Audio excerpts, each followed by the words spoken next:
Hey everyone, and welcome back to Ben's Kitchen, where today I'm kind of starting into the fall baking, and I'm making a pear and hazelnut spiced cake.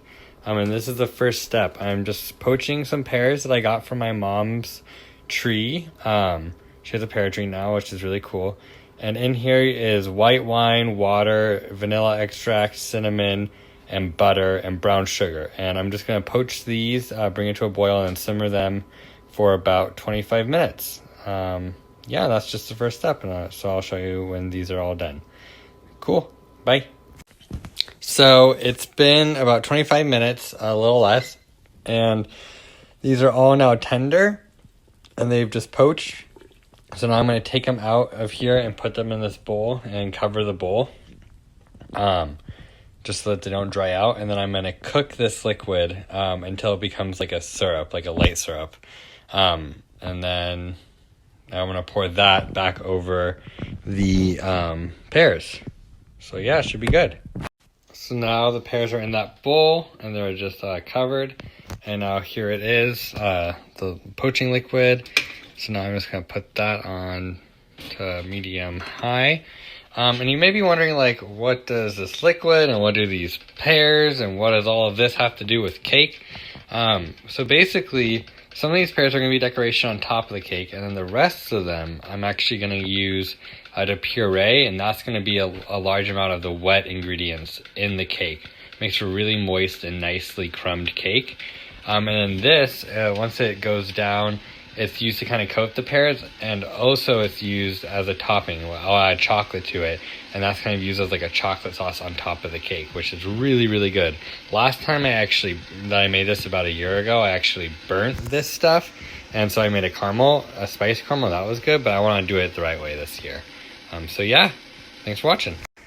So the sauce is still going, and that's fine. But while that goes, I did the dry ingredients here, and this is just 2 3/4 cup of all-purpose flour. Unbleached organic is what I use, but you always want unbleached. I can explain that in a little bit. Some ground cinnamon, and then freshly ground nutmeg that I used to grind on this little microplane here. Freshly ground nutmeg, if you, at all possible, do it. It's way, way, way, way better than pre-ground stuff. And also this has some salt, baking powder, and baking soda in it. So yeah, and then the wet ingredients will come a little later. And I'll get my stand mixer into this kitchen. Woohoo! And those are just the ones I'm going to use to decorate the top, and these are the ones that I'm going to puree. Woohoo!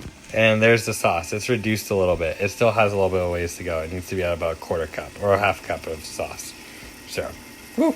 Yay! So the next part of this is blending up 3/4 cup of toasted hazelnuts. So I just buy toasted because that's easier from Trader Joe's.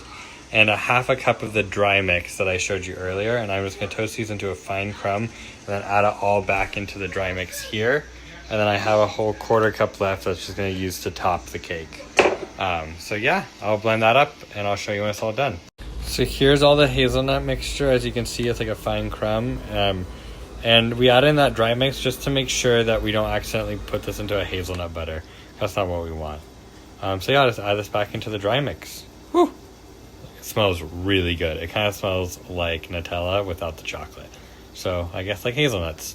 So the next part of this is I've taken the ones that I set off here. Sorry, that's the microwave. The ones not for the top of the cake. And I'm going to blend these into a puree, kind of like an applesauce, I guess a pear sauce. And then use 2 cups of that in the cake and just eat whatever is left if there's more than 2 cups. Don't throw it away. Eat your food. Use it for something else. Don't waste food. It's bad for the environment and it's just a waste of money. And yum. So now in here, sorry it's kind of loud, is the wet ingredients. So this is butter, brown sugar, white sugar, and vanilla. And then to this, I'm going to add in the dry mixture and this in little segments. Once this gets beaten up a lot better and kind of becomes pale. So yeah, super excited. And while this is going, I'm going to grease the 9-inch pan, which has some mustard in it. And I'm going to coat it in sugar so that gives the cake a nice crunchiness when it's all cooled out of the pan. It's a trick I like and I've talked about it in other episodes. Yeah. So that is all whipped up really nice, and now I'm going to add in 3 eggs, waiting until the next one before is fully incorporated before I move on, and that's good. So now the eggs have all been added, so I'm going to add in half this pear puree, and then half this, and then the rest of that, and then the rest of this. And it's going to be a cake batter. And then we're going to put it in the pan that I have to prepare still, and bake it at 350 for about 1 hour and 15 minutes. So yeah, super good. Really excited. So I've now buttered the pan and coated it in demure sugar. And now I'm going to add in all of this batter. Should be good. Woohoo! Now I filled it. It's definitely going to puff up above this, but that's okay. That's pretty dense. And I have some extras that I don't know what I'll do with. And I'm going to bake this now for 1 hour and 15 minutes. Woohoo! Here's the sauce. It's done. It's thickened up and reduced a lot, as you can see, and I'm just going to pour it onto the pears and coat them in there and let them sit until the cake is all done and ready to be assembled. Yay! So here's the cake. It's out of the oven. Obviously it overflowed, which I said it would. I have to let it cool completely in this pan, then I turn it out and I'll trim it, and then I'll construct the cake. Yay! Hi, and welcome back. I know it's been a little while. So in here, I've drained the pears that were in there. They're now over there. Sorry, it's a little messy, cookie crumbs or cake crumbs and stuff. And that's in here with 3/4 cup of heavy cream and 3 ounces of dark chocolate. So this is just basically making a sauce. And I've now turned out the cake onto this. So basically what will go on here is there'll be a brushing of the sauce on top, and then there will be whipped cream, and then the pears and some chopped hazelnuts, and that will be it. And I'll show you when it's all constructed. It's going to look really, really pretty.